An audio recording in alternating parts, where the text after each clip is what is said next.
Graças a Deus, né, irmãos? Noite de bênção, noite de mais uma vez fazermos uso ao memorial que Jesus Cristo nos deixou. Ele foi bem claro. Ele disse: fazer isto em memória de mim. E o que é memorial? Memorial é nunca esquecermos daquilo que alguém fez para nós. Não estou falando de mal, não estou falando de bem, né? Coisas boas. Então esse memorial a qual vamos participar nesta noite é um memorial que não pode deixar de sair de nossa vida de forma alguma.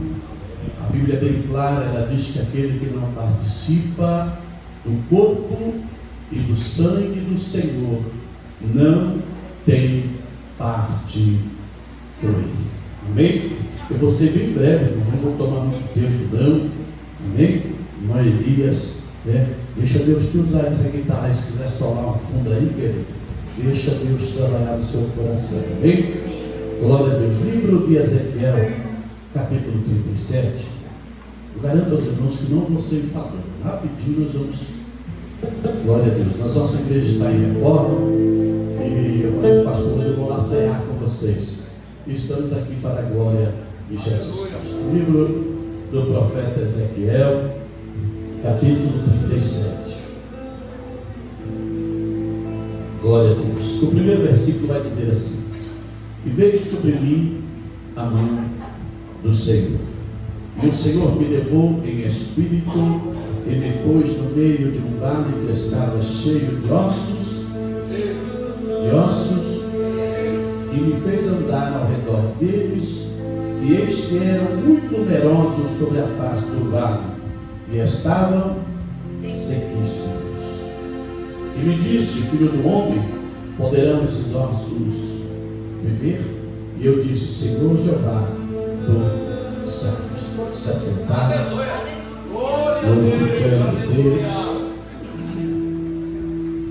Eu amo demais, irmãos. Eu amo demais esse texto. E para entendermos o texto, é necessário lermos o contexto para podermos entender o texto. E eu acho tremendo Ezequiel, porque, como foi dito aqui pelo nosso irmão, o profeta Elias, né, que falou sobre Ezequiel, não sobre Isaías, né, a chamada de Isaías. Então Deus tem um propósito na nossa vida de cada um de uma forma diferenciada. E o de Ezequiel não é diferente, porque se nós formos ler o contexto desse texto, nós vamos entender que no capítulo 1, se nós lermos, nós vamos ver que Ezequiel ele está indagando ao Senhor. No capítulo 1 ele começa a falar: Senhor, eu já estou aqui na Babilônia há 30 anos. 30 anos eu estou aqui na Babilônia. O que Ezequiel estava falando com Deus? Ezequiel estava falando: Senhor, eu nasci para ser sacerdote. A Bíblia vai dizer no capítulo 1 que o pai de Ezequiel, Bus, ele é sacerdote da casa do Senhor. Então eu digo para mim que Ezequiel ele cresceu contemplando o seu pai, prestando holocausto a Deus dentro dos santos do santo. Parece que eu vejo Ezequiel olhando o seu pai Bus ali prestando o holocausto, fazendo ali toda aquela cerimônia ao Senhor, aspergindo, como diz o Levítico, o sangue do cordeiro sobre as 4 pontas do altar de Deus, colocando a carne sobre o altar. E a Bíblia diz que quando ele queimava a carne junto com a gordura, a Bíblia diz que a fumaça que saía do holocausto, ela subia até o Senhor e entrava nas narinas de Deus, e Deus lá da sua glória respondia tremendamente sobre a terra. Não perca o seu tempo nesta noite. Preste o holocausto a Deus. Faça deste lugar nesta noite um santo do santo. Faça com que a fumaça da sua adoração nesta noite possa entrar nas narinas de Deus e que Ele possa virar o seu cetro e apontar para você nesta noite como forma de resposta à sua oração. Mas olha que coisa tremenda. Ezequiel ele contempla o seu pai sendo sacerdote. E eu tenho para mim, querido, que Ezequiel também dentro do seu coração falava com Deus: Senhor, quando eu fizer os 30 anos de idade, o que pedia para ser sacerdote no Antigo Testamento, eu tenho para mim que quando ele falava: Pai, quando eu fizer 30 anos, eu também vou ser sacerdote como o Senhor, eu também vou atrair a presença do grande Deus de Abraão, de Isaac e de Jacó, eu também vou fazer a terra tremer através da presença do Senhor, eu também vou ver os milagres, contemplar a grandeza do Deus de Abraão, quando a fumaça subir do holocausto que eu irei prestar ao Senhor. Mas a Bíblia vai dizer, querido ele, que Jerusalém era sitiada. A palavra sitiar aqui, ela quer dizer arrancar com raiz e tudo. A família, querido de Ezequiel, é arrancado da sua terra. É levado cativo. Ezequiel está aí pelos seus 14, 15 anos de idade, segundo o texto, e ele vai ser levado para a Babilônia. Agora a Bíblia vai dizer que lá na Babilônia ele está dizendo ao Senhor no capítulo 1: Senhor, eu estou com 30 anos de idade. E o Senhor, o que foi feito dos planos, o que foi feito da profecia, o que foi feito daquilo que o meu pai me dizia que eu iria também contemplar, que eu iria também fazer, o que eu acho tremendo do capítulo 1 para o capítulo 37, é como já foi falado aqui nesta noite: o céu se abriu, aleluia, para Ezequiel, ele sentado junto à beira do rio Quebar, aonde ele falava com o Senhor. Estudiosos vão dizer que ele carregava água do rio Quebar para molhar as plantações dos babilônicos, e agora ele se encontra sentado à beira do rio Quebar, indagando a Deus, aleluia, pelo tempo que ele está na Babilônia. Eita Deus tremendo. Diga para o seu irmão assim: Deus é dono do tempo. Diga para ele assim: 1000 anos é como um dia para Deus. Diga para ele: e um dia é como 1000 anos. Diga para ele assim: ele há um tempo determinado por Deus para todas as coisas nessa terra. Eclesiastes capítulo 3. Tempo de plantar, tempo de colher, tempo de chorar, tempo de sorrir, e tempo, querido, de guardar na presença de Deus as suas promessas. E Ezequiel agora está indagando a Deus: Senhor, o que foi feito das promessas? Às vezes eu fico imaginando, irmãos, os meus sonhos. Eu fico imaginando, talvez você passe na sua cabecinha aí, os meus sonhos. Eu sonhava em fazer uma faculdade, eu sonhava em ser isso, eu sonhava em ser aquilo, eu sonhava em fazer aquilo outro. Mas os sonhos, muitas das vezes, do homem não é o sonho de Deus. O sonho do homem é totalmente contrário aos sonhos de Deus. O projeto do homem muitas das vezes é diferente ao projeto de Deus. Olha para você ver que coisa. No capítulo 1 ele almejava ser sacerdote, e no capítulo 37 Deus chama um profeta. Não, você não entendeu, vou dizer de novo para você dar glória. Ele queria ser sacerdote, mas Deus precisava de profeta. Porque se não levantasse um profeta naquele dia, os ossos iam continuar. Não está entendendo. Quando que os ossos vão terminar novamente se não tiver profeta? Eu estou dizendo profeta. Eu não estou dizendo pessoas que no dia de hoje, eu sei que aqui não tem, mas que estão enfeitando o pavão. Receba, receba, dando porta que Deus não deu, curando aquilo que Deus não curou. Oba, oba.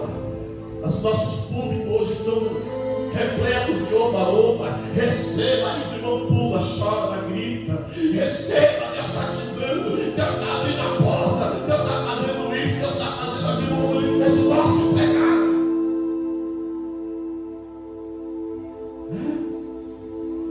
E Deus está assim, ó, procurando profeta. Mas que profeta que Deus está procurando, pastor? Profeta no capítulo 3 do livro de Mateus.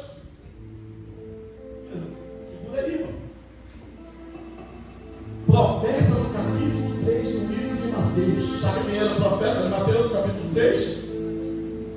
O nome dele era João Batista.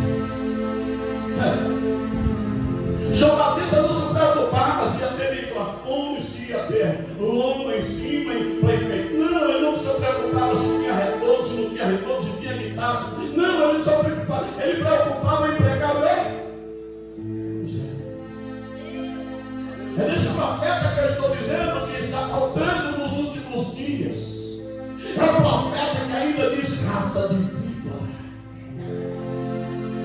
quem vos ensinou a fugir da ira vindoura? Porque hoje, querido, estão tentando enfeitar para mão. Ninguém mais quer pregar a verdade, porque a verdade não dá voto.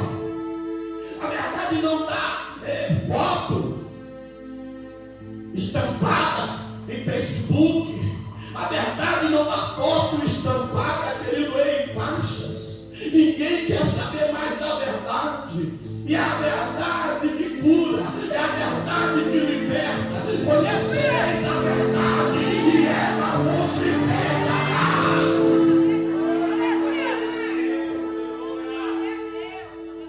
Eu fico imaginando João Batista vestindo o seu terno de pelica, que era feito de pele de animais. Eu fico imaginando ele colocando o seu cinto e dizendo: hoje eu vou pregar. Mas vai pregar onde? Qual é a igreja? Qual é o Senado? Qual é o tempo? Eu quero ir contigo, João Batista. Eu quero ir lá, me dar uma oportunidade para eu louvar. Me dar uma oportunidade para me cantar bonito, para me fazer algo para que todo mundo me conheça. Qual é o Senado que tu vai pregar hoje? Aí João Batista olhava para a pessoa e dizia: hoje eu vou para o deserto da Judéia. Não é? Como é que é? Hoje eu vou para o deserto da Judéia. Mas João Batista, a sua palavra já é dura. A sua palavra já é de arrancar topo no deserto. E tu ainda vai para o meio do deserto da Judéia. Aí ele ia para o deserto da Judéia. Sabe o que acontecia? A Bíblia diz que o povo peregrinava de uma cidade para outra para ouvir João Batista pregando no meio do deserto. E a Bíblia diz que mais de 3.000 pessoas desciam as águas sobre as mãos de João Batista. E a mensagem dele não era receba. A mensagem dele não era Deus está abrindo porta. A mensagem dele não era Deus está te dando um carro.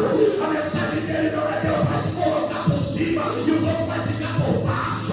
A mensagem dele era: arrependei-vos, porque é chegado o reino de Deus.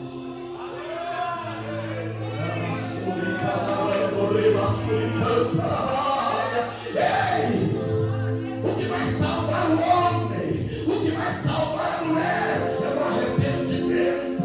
Não é cantar bonito, não é pregar bonito, não é sair no pezinho só. Não, ainda é o arrependimento. Ah, pastor, vai ter alguém que não vai gostar. Ah, pastor, mas vai ter alguém que não vai se agradar. E sabe o que João Batista dizia? Para quem não se agradava, ele dizia: ei, raça de víbora, vem aqui que eu vou te batizar nas águas também. Ei, raça de víbora, Jesus Cristo também te ama. Ei, raça de víbora, não pode não, você já veio até aqui. Aproveita e saia daqui cheio do Espírito de Deus.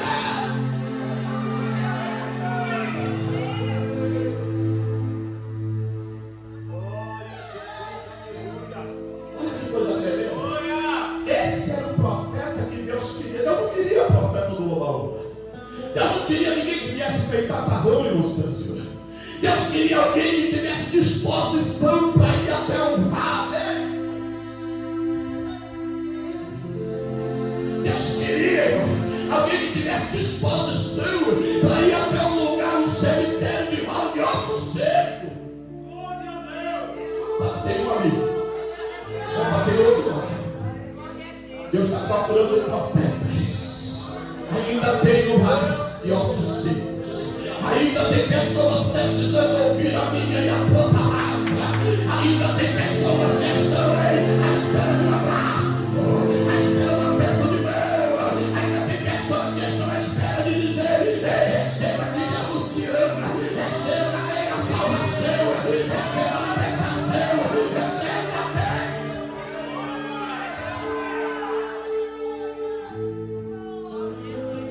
O sonho de Ezequiel era ser sacerdote, mas Deus precisava de alguém onde? No vale de ossos secos. E quem ia para o vale de ossos secos? O que o sacerdote iria fazer no vale de ossos secos? Meu Deus! Hoje nós estamos vivendo tempos, né, de pessoas que hoje é tanto nome que apareceu. Eu me lembro quando eu aceitei Jesus, só tinha pastor e ovelha. Hoje tem reverendo, hoje tem apóstolo, hoje tem não sei o que, tem Jesus, tem tudo hoje. Só não tem profeta. Profeta, aquele que vai lá dentro, sabe? Senhor, pode me levar, Senhor, não tem problema, mas é no vale, não tem problema, eu vou pregar. Mas está cheio de ossos secos, não tem problema, eu vou pregar. Não tem problema, eu quero fazer a tua obra. Aleluia! Tem alguém aqui? Se tu não se dispor a fazer a obra de Deus, eu não me dispor a fazer a obra de Deus, Deus vai criar um clima para você fazer a obra e para mim fazer a obra. Diga para o seu irmão que está do seu lado, diga para ele: não espere Deus permitir um clima para você pregar o Evangelho. Que clima é esse?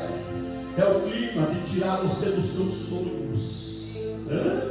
Ah, não, eu quero assim, eu quero assado, e se não for do meu jeito, eu estou fora. Senhor, se o Senhor não fizer do jeito que eu quero, eu não vou ser mais crente, é problema seu. Quem vai perder não é Deus, quem vai perder é você. Aprenda. Ei, aprenda a ser dependente de Deus. Deus não é dependente de mim. Deus não é dependente de você. Deus não depende de nenhum homem que está aqui. Somos nós que dependemos dele a todo instante.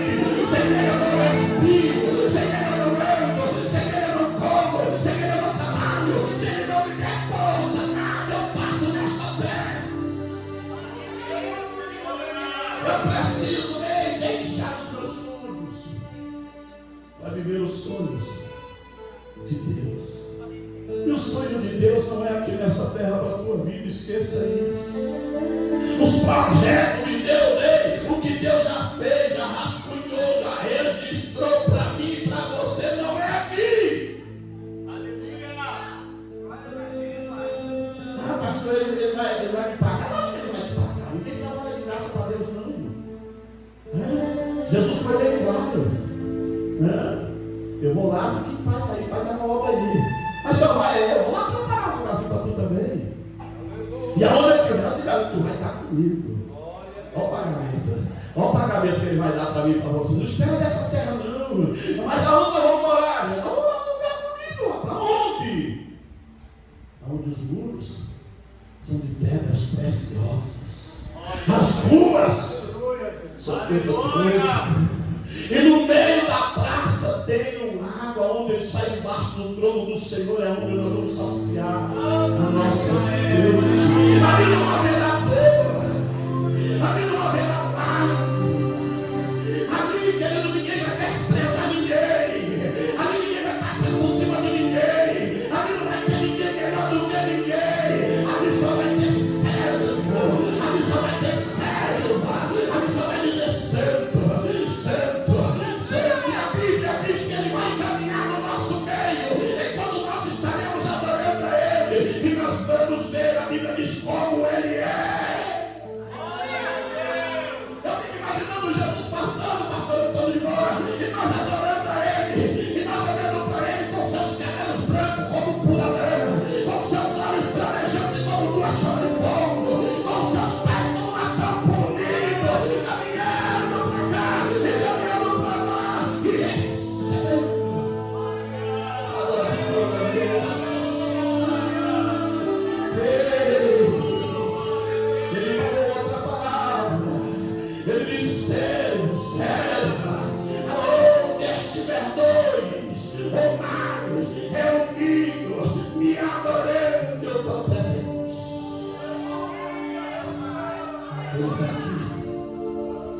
Ele está aqui.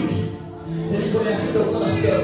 Ele conhece o teu sonho. Pode ser que ele não prometa o seu sonho, porque o sonho é dele, não é seu.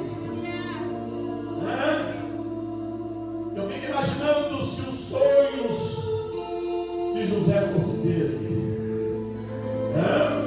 Ele não passaria nem na primeira cova que jogaram eles na cisterna. Se o sonho fosse dele, ele não passaria por dentro das cadeias que ele passou. Mas quando, querido, o sonho é de Deus, quando o sonho é do Senhor, pode passar pelo vale, pode passar por dentro do hospital, pode ir lá no estado terminal. Se o sonho é dele, ele se cumpre, porque ele não é homem para que minta, ele não é filho do homem para que se arrependa. Se ele prometeu algo na tua vida, espera nele e ele vai.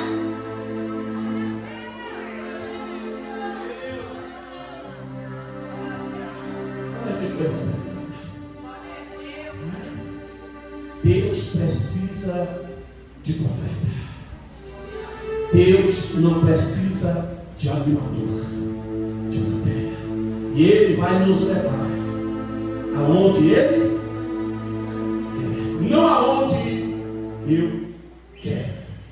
Porque se eu fosse para o meu coração hoje, aonde eu quero estar, o calor desse, onde eu queria estar, numa casa na praia, uma rede na varanda, com os pezinhos para cima, deitada, minha esposa fazendo um suco de abacaxi com hortelã, e eu balangando na rede e tomando. Mas o sonho de Deus, o projeto de Deus, é que eu estivesse aqui nesta noite dizendo para você que Deus está procurando um profeta na terra. E Deus vai levar eu e você aonde Ele quer, e não aonde nós queremos. Eu vou contar algo aqui e já termino. Por esses dias agora atrás, há um mês atrás, a minha filha Vitória, os irmãos conhecem, ficou mal lá em casa, começou a vomitar, passar mal, com diarreia, e foi perdendo peso, não se alimentava. Levamos ela ao hospital, ela foi internada, ela fez uma cirurgia de quase 6 horas. Ela arrancou todo o seu intestino, está lá em casa. Nós estamos cuidando dela. Mas por que eu estou dizendo isso, pastor?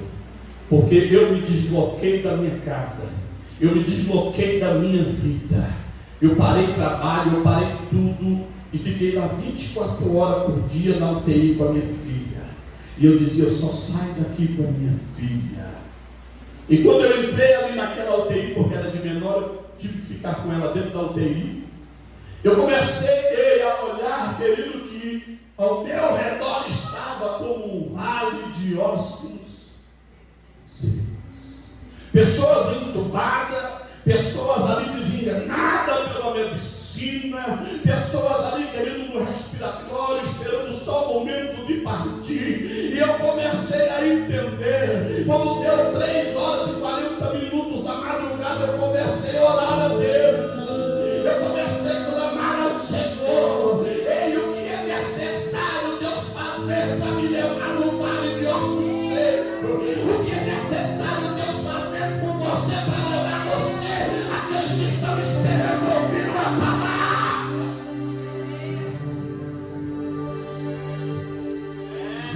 Eu comecei a orar naquele tempo. Todo dia, 3h30 da madrugada, 3h40, eu começava a ir direito. A hora que as enfermeiras iam dormir, eu ia lá e colocava a mão nos pezinhos deles e começava a orar e dizia, Senhor, eu repreendo o espírito da morte. Parece que eu vi o Deus de Abraão, de Isaac, de Jacó, olhando para mim, me dando filho. Por acaso esses ossos ainda poderão ter vida?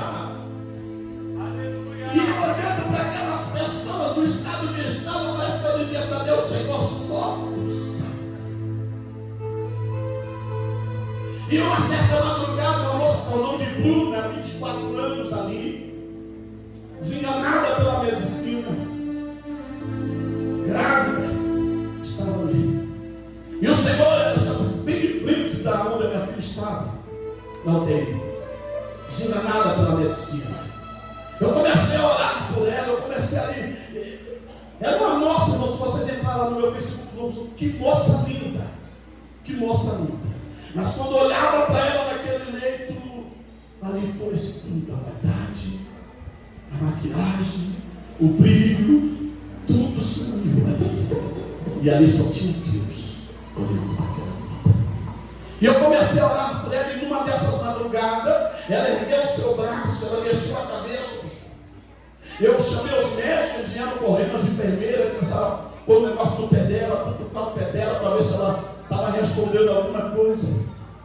E eu entendi então, querido Rei, que muitas das vezes é necessário Deus permitir alguma coisa na nossa vida para nos levar no vale de ossos secos. Saímos, querido Rei, da UTI alguns dias depois, fomos para o quarto, que era uma UTI. E ali eu comecei a pregar o Evangelho, porque tinha duas senhoras, e elas iam tomar banho, e eu tinha que sair do quarto. E quando eu saía do quarto, eu tinha uns 45 minutos ali para esperar. E eu comecei a andar de quarto em quarto, pregando o Evangelho de Cristo. Eu entrava e dizia, eu posso fazer uma oração às pessoas? É claro, entra, ora. E eu comecei a orar por quarto, irmão, não sou melhor do que ninguém. Eu estou dizendo que Deus permitiu para me levar até o vale do osso seco. Os meus sonhos ficaram para trás, o trabalho eu abandonei para trás, eu parei quase de viver para viver um acontecimento. E ali eu entendi, querido, que eu tinha que pregar o Evangelho de Cristo.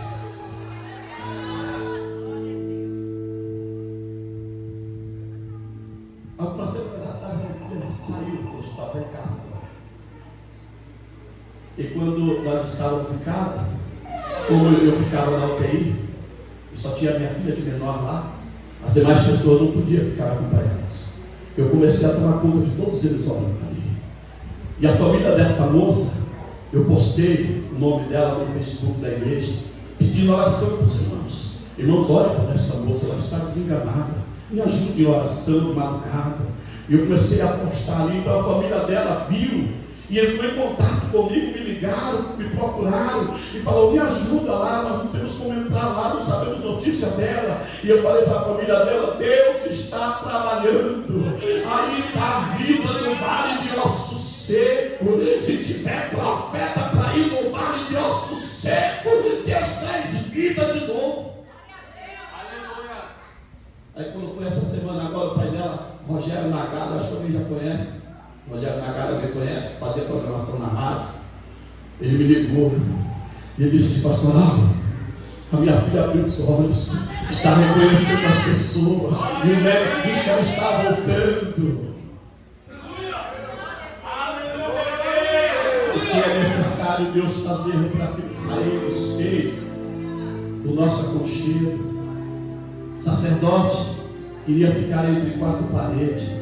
Sacerdote queria ficar só prestando o holocausto a Deus ali. Mas Deus queria alguém que fosse até o vale. Só que para chegar até o vale tinha que pagar o preço. E o preço era abandonar os sonhos. E muitas das vezes temos que abandonar os nossos sonhos para viver os sonhos dele. E eu vou dizer para os irmãos, nós ficamos ali quase 2 meses nessa luta com a minha filha. Eu sem trabalhar, sem fazer nada. Eu estava tão aflito, tão passado desta vida, que eu falei com Deus. Minha esposa até me repreendeu. Eu falei, Senhor, leva eu. Eu falei, eu estou enojado desta terra. Falei com Deus, irmãos. Falei, me tira desta terra, por favor. Mas não leva a minha filha não, ela tem 16 anos. Eu já não suporto mais essa terra. Leva eu, deixa ela, para que ela possa ainda se reconciliar, te aceitar e andar nos seus caminhos.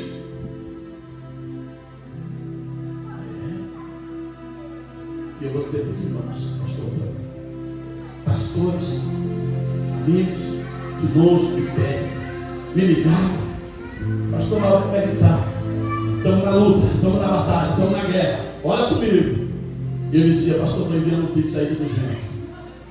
Ei, carabastou de caralho. Não, irmão, deu glória aqui.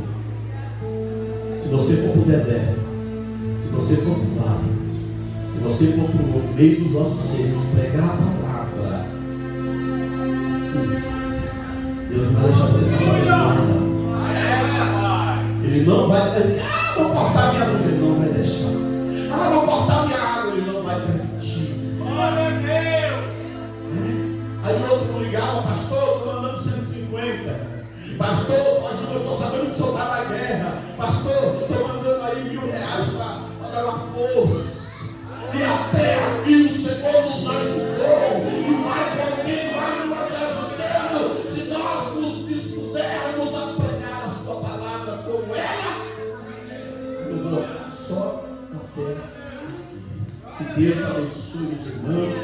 Ore por mim, pela minha família, e nós continuamos fazendo o Evangelho. Falei para minha esposa, nós vamos mudar agora a nossa rotina. Não porque eu quero, porque ela quer, mas porque Ele quer. Porque eu entendi que tem muitas pessoas abandonadas lá no hospital. Tinha 2 senhoras que estavam no quarto junto com a minha filha. Eu não via a família deles lá. Eu não via ninguém procurar eles lá.